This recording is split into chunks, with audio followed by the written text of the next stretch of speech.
Hot music. Hey everybody, it's Jessica Simpson. This is Beyonce. This is Justin Timberlake. Hey, this is Avril Lavigne. This is Gwen from No Doubt. Hi, this is Usher, and you're listening to GSNJ Radio. What's up, guys? This is Connie Joi here at Heartthrob Music Studio. Today, we are going to be listening to some audio, and I actually have a guest here in the studio with me, Danielle McNair, who's my big sister, and we're going to be touching base on a topic that not many people like to talk about, but it is very real and happens every single day here in America, and that is the foster care system. Special meeting today at the Capitol as lawmakers asking if enough is being done to protect foster children. The meeting led by Austin State Representative Donna Dukes with the Child Protection Committee focused on whether there is enough for training for caseworkers. And KXAN's Lindsey Bramson was there and has this story from the state capitol. If we expect them to come out and graduate college, we need to make sure that they're not being abused in care. Once a foster child himself, Tyrone Obaseki now spends his time advocating for the children he says can't fight for themselves. I was body slammed at the age of 6 and my teeth fell out. No one really cared. In front of members of the Child Protection Committee, he asked that stronger standards are put in place for caseworkers.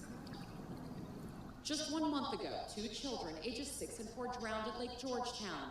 Paramedics said when they arrived at the lake, the kids' foster parents were nowhere to be seen. The agency who placed those children in their foster home is now under investigation. Ashley Harris is a former caseworker. There were times where I had very high caseloads and I was not able to devote the time that a child needed to them. She says caseworkers being assigned more cases than they can handle is a big problem. With those high caseloads, the caseworkers are just running around checking on kids but really not able to look for red flags, and ultimately that puts a child in danger. Harris fears if nothing is done, more children may die. Lindsey Bramson, KXAN News. This meeting today follows new rules that will go into effect later this year that protect children in foster care. Come September, the Department of Family and Protective Services will interview relatives of a potential foster parent who does not live in the home. The agency also wants to run background checks on anyone considered an emergency caregiver and review all law enforcement calls to the home over the past 2 years. Hello, I'm Diane Sawyer, and welcome to this special prime time. Tonight, we are calling all angels, and we hope by the end of this hour, you'll be joining in. What if we could all agree that by tomorrow morning, something must change, that our nation's most fragile and abused children would no longer be bounced around from home to home in America's foster care system, when all these children want is someone who stays forever in their lives. As we begin, a few numbers for you. There are 500,000 children in foster care tonight, 120,000 of them available for adoption. Many of them have the minor behavioral problems you'd expect from their lives, but there are others who have much more difficult struggles. And so the first question we're asking is, who will help someone?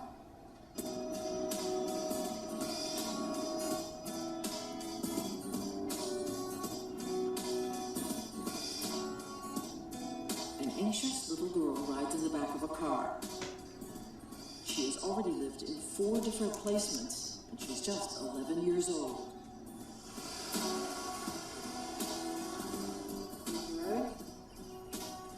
Inside the strange new place, a counselor asks whether she's ready to talk about why she's really there. Can you tell me why you think you're here with us? You don't feel comfortable? Okay. Summer, have you ever been sexually active in the past? Okay. Maryhurst is a residential treatment program for girls struggling with the toughest childhoods. This is one of the youngest girls ever to enter. Do you know anybody that is?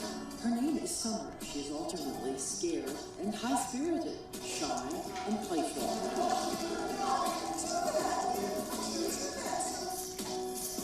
Her roommate suggests she's just another American preteen. On the wall, Jessica Simpson, Jessica Alba, and her crush, Toby Keith.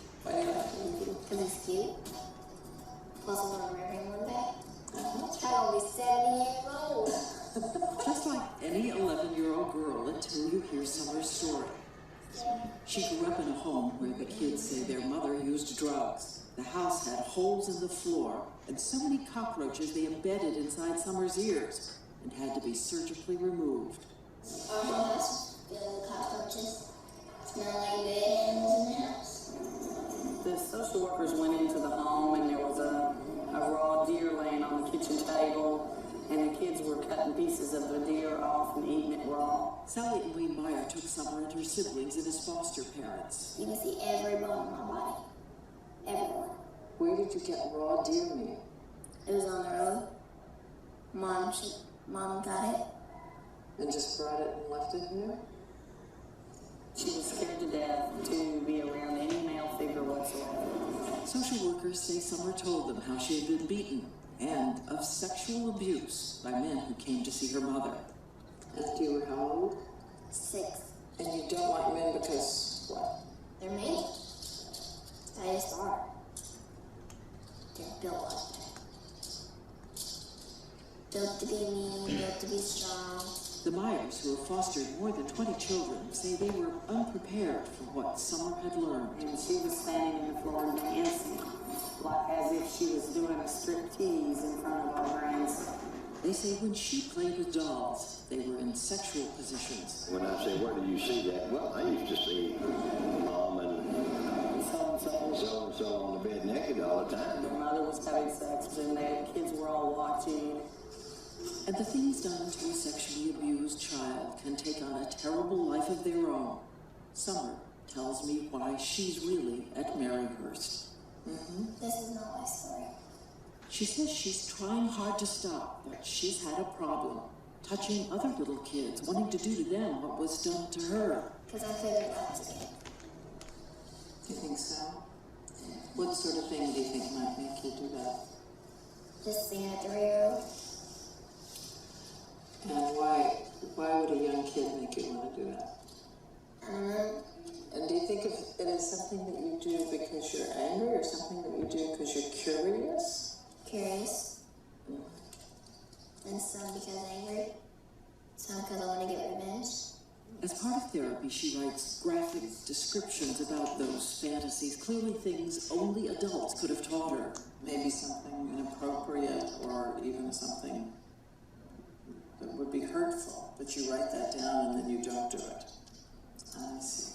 Summer also writes letters, never sent, to those who sexually abused her. You can read it. Dear, and I won't say the name, I want to tell you how I felt when you were You can read it like kind of like low. You know, people don't really want to know the stories of these kids because it's hard to hear. Judy Ledliff is the president and CEO of Maryhurst, which is one of the few centers in the country dedicated to the most abused and damaged boys and girls. Those whose problems would keep them bouncing from foster home to foster home. Here, 600 children a year are each surrounded and supported by a team of specialists. When you look at their stories, don't you just despair about human beings?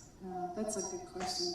And in most of the world, it would be hard for them to believe that this happens to children and that sometimes at their hands of their parents. But in the context of meeting them and seeing them, then you see the hope for Summer.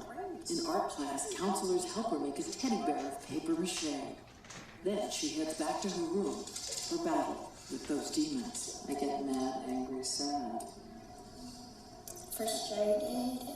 But then, all of a sudden, she's an 11-year-old kid with a distraction. You have long eyelashes, just like me. You have gorgeous Nu mai kör off you talk. I didn't pick them up. They're fake. Yeah. Honestly, The napkins might be softer. I don't know. Maybe. Just go peel them off. Hey! Good morning, it's Mr. Knight. Well, sort of like that.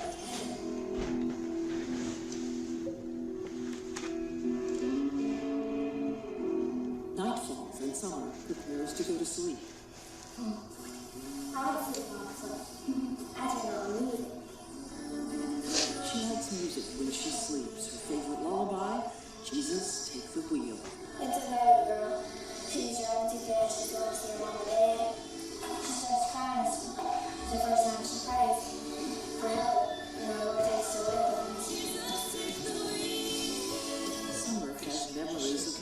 under her in the dark. She sleeps on the floor where the light seeps in under the door. And for tonight, no one can sneak in and hurt her.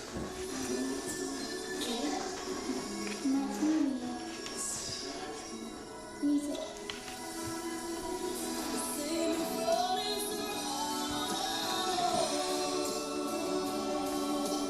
I'm gonna play the third video because it's only 30 seconds, and then we'll go into it.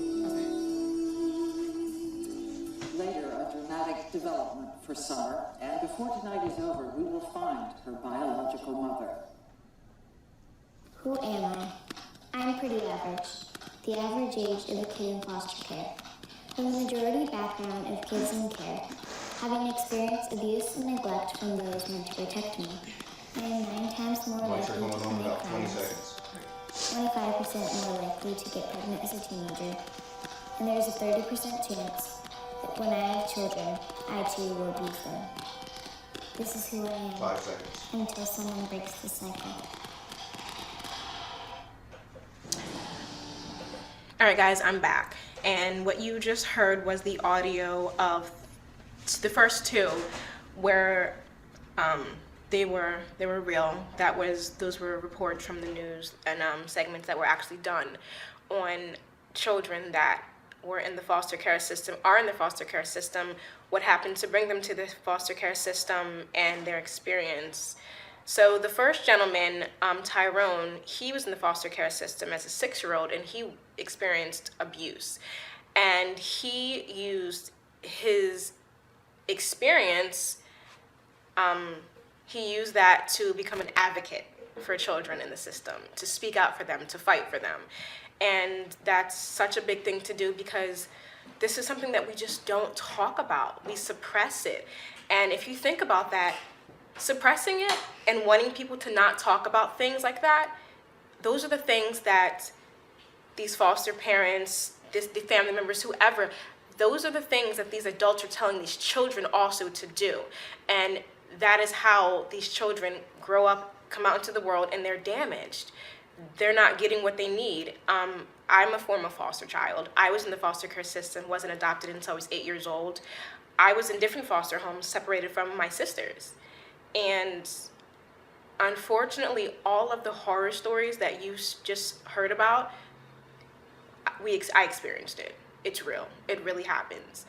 And even more saddening is that even after being adopted, it didn't mean that the abuse went away.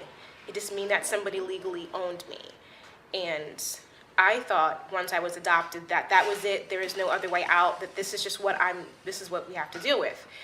And if there's anyone out there who is listening that knows someone in foster care that's going through any kind of abuse, even children that aren't in foster care that are going through abuse. I'm talking about foster care because that's what I experienced, so that's what I know. Speak up, say something. As an adult, it is our responsibility. It's our job to protect these children, not just our own, any child, because those people, those children that are hurt, they hurt other people if they're not, I guess what's the word I'm looking for, if they're not treated, if the pain isn't, if it's not treated, it's not just enough to take a child out of the situation. You have to nurture that child. It takes so much to raise one child. Just imagine how many foster kids are damaged that are growing up to be teenagers and adults, and they're out in the world. And it's just not enough. We have to do so much more. And it's not bad to talk about it. There's nothing to be afraid of to talk about it. It's right here in our faces, right now, at this moment, there's a child being abused. And there's an adult telling them not to tell anybody. We can't be those same adults. We can't turn our heads. We can't be these people because it happened to me and it can happen to anybody. So I have some questions for my big sister Danielle, who she's the one that found our home. Our foster mother, God rest her soul, she had Danielle, and Danielle told her about myself and our little sister Crystal and brought us on board to the McNair boat. And I just wish I could really say that I wish I could say that it was all over after adoption, but it wasn't. And just because we came from a terrible situation to go to more terrible situations does not mean that just because we get adopted, we have to tolerate and accept less than 100% of someone's love and compassion. So do not ever think that. Sadly, those are the things that we held with us as adults, and we've tolerated terrible relationships with all types of family, friends, boyfriends, all that stuff. We've tolerated that because they probably think in their mind, well, you came from the foster system, so you can't really complain because at least we're not sexually abusing you, we're not physically abusing you, but mentally abusing someone. That's terrible. People are taking advantage of adults that are damaged. And following foster care, not all kids have a bad experience in foster care, not all of them. So I'm just telling you about like the, unfortunately the ones that, I want to say the greater majority, there are hundreds of thousands of kids in foster care right now waiting to be adopted. And I can only speak from my experience and what I witnessed, but failure to treat these things that happen to these children leads to anxiety, depression. We are like 29% more likely to end up in jail, incarcerated. The suicide rate is just unbelievable. There are children in foster care killing themselves right now, because they'd rather be dead than to deal another day with the kind of abuse that goes on. And that's really sick and sad, actually. Children are supposed to be afraid of the dark. They're supposed to be afraid of the boogeyman or Chucky or clowns. They're not supposed to be afraid of male figures. They're not supposed to be afraid of women figures. They're not supposed to be afraid of the people that are supposed to be protecting them. And if we don't talk about it, it's gonna keep on happening. So I want to put all the attention on Danielle, and you talk about what we experienced, what you remember because you were older. Which household? I guess from the beginning. All right, so as far as everything I remember? As far as everything that you can remember. Okay. As far as what I remember, I was 4 years old.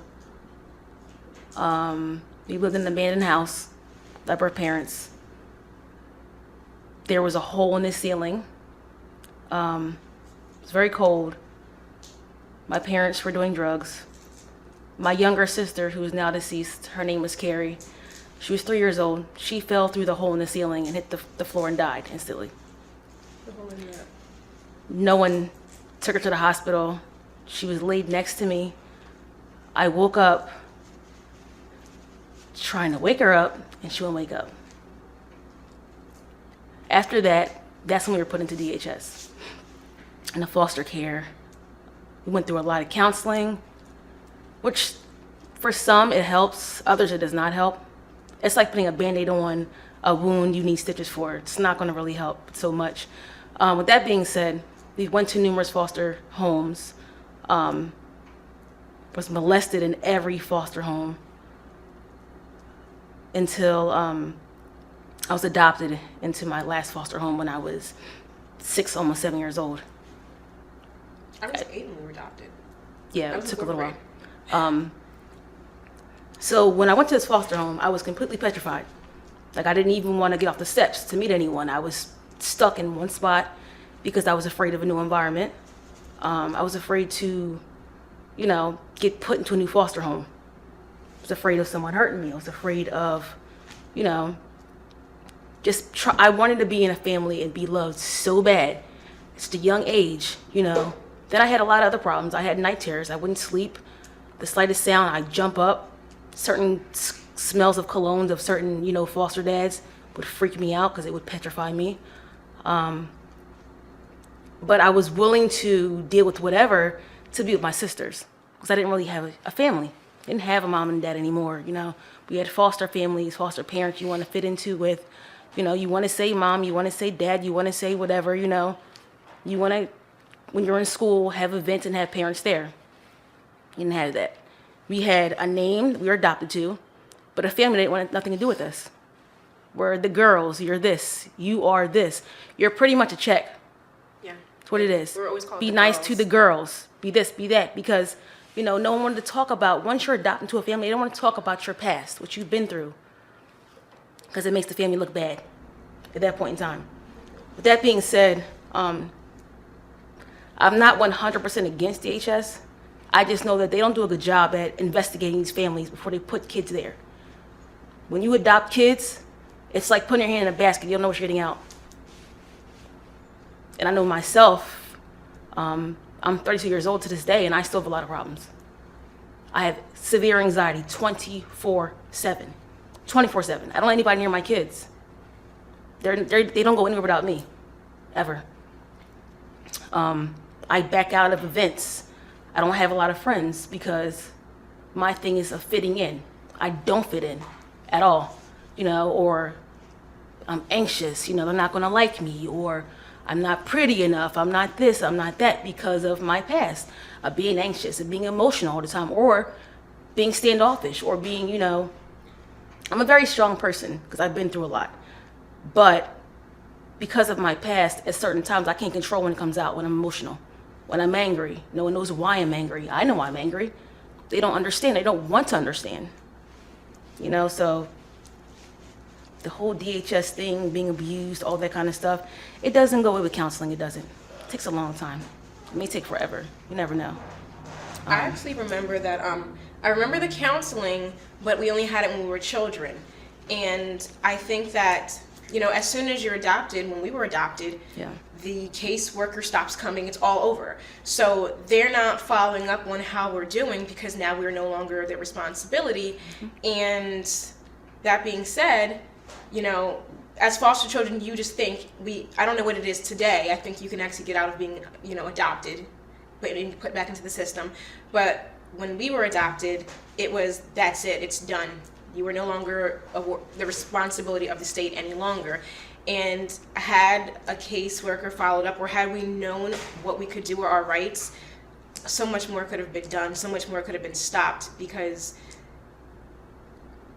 every foster kid wants to be adopted, but all these foster kids, some of them just don't know. You have no idea. Yeah. It's just so sad, because it's like, I remember Crystal said to me once, I was 18 and she was 17, and she said to me that I was ungrateful, and I needed to be more grateful because at least mommy adopted us and kept us together. And I've just never been, me, I've just never been that kind of a person where I'm just like, so you're meaning to tell me that we got all this going on, they're abusing us, and I'm supposed to just be grateful because I could have still been a foster child? See, no, I don't do that. I want it all. I want it all. I want it all. I want all your love, all your attention. I deserve it. Every child deserves that. That is, you took that on. And growing up, if we didn't know we were foster kids, everybody in that family sure enough made it known. We were treated very differently at any kind of family function. All the bloodline of the family, they would get gifts and things like that at functions, Christmas parties, Easter, Thanksgiving. We would get absolutely nothing. And we would watch our cousins of the same age playing and be praised and worshipped for everything that they did, and we were just the girls. And I used to think that when I moved to New Jersey and I finished nursing school, I did have a massive chip on both of my shoulders, because I felt as though, well, I beat the odds, and I'm successful, and I did it, and I have a house and a car, and I'm not struggling anymore. And I would always compare myself to my sisters and felt like I was better than them. But the reality of it is, that shit that you put kids through in the foster care, you're not meant to survive it. You're not meant to come out normal. You're not meant to come out functional. So to be one of God knows how many don't make it that way, you have to understand, you're not supposed to be able to survive that mentally. It's supposed to tear you in pieces. And to be completely honest, there are things that I experienced as an adult that I'm realizing stemmed from my childhood, that I used to just find ways to avoid it and ignore it, and it just doesn't go away. It always catches up with you. So suppressing it is not the appropriate treatment for that. It's not. It has to be talked about so you can get it off your chest, so you can find alternatives and interventions to treat yourself. And it's more difficult as an adult because this should have been taken care of when I was a teenager, when I was a child. Now I'm trying to mend wounds that were put there by the people that were supposed to protect me. And it hurts even more to know that I'm not the only person that went through it. You fucked up 3 whole girls. But like I said, the very first audio that was played, the Tyrone, who is a lawyer advocating for children in foster care to protect them, to make sure that they have better in their place in better homes that are more appropriate. That is a man an African American man. That's a man that is taking his past and utilizing it as a stepping stone to help other children. For no reason whatsoever should he be ashamed of that. It's not dwelling on the past. To think anything like that or think anything against him speaking out against that would be you're part of the majority of the people that are telling these kids to be quiet. You'll be sent back to back to DIFUS. That's what happens in the home stays in the home. We've heard that plenty of times. Just because you're uncomfortable with it doesn't mean that. I think you're uncomfortable with it because you don't understand it. It happened to us. I don't understand it either. I was never told why it happened and the truth about why it really happened in our foster home. I mean, it happened plenty of times prior to that, but why it happened in our foster home that we were adopted into was because the abuser was abused as a child. And instead of our foster mom getting him the help that he needed, she gave him the drugs that he needed instead. And we're alive, we're pretty healthy. We have each other, but it's a long road to recovery because I didn't even know that I was even broken yet. I just thought, I really thought that I beat the odds. But it's not all bad. The story gets really good. It's gonna be good. It's gonna get better. It's gonna get better every single day. But as an adult, I have 2 boys, and when I look at them, I can't imagine anything like that happening to them at all. But it's gonna get better because we're not gonna ignore this. We're not gonna suppress it. We're not going to make other people comfortable that are viewing. This has to be talked about because it's still going on right now, and no child deserves this. No teenager, nobody deserves this kind of stuff. And then after all that, after a road of that, once they age out, they dump them into society and expect them to excel. How so? We weren't taught diddly squat. I didn't know anything when I left home. I didn't know anything. Yeah. And I literally stumbled through life trying to get together. People thought I was very immature and young-minded, but the truth was, a part of you is stunted. When somebody abuses you, I feel as though what age it happens, a piece of that age stays with you forever. You're like a child in that way forever. You just never actually go through growing up. And I do suffer from having post-traumatic stress disorder from this. And unfortunately, it happens whenever it wants to, and it brings you back. And it's scary. It's scary. It's scary. But that's why we're gonna get this together, and it's gonna get better. That was my story. This is Chats with Connie Joy here at Heartthrob Music Studio. Thank you guys all for listening. Thank you for watching. Thank you for taking the time. Thank you so very much. And if you know something, hear something about a child, a teenager, anything like that, even if they're not in the foster care system, you need to report it. It is so important to report this. I understand it's scary that this child or teenager may be taken out of their home and put into a group home or the foster system, but you could save somebody's life. If you had any idea how many kids are killing themselves and these things aren't reported, this is our future. These kids are the future. What are we sending out into the world? Come on, we gotta do better, guys. We gotta do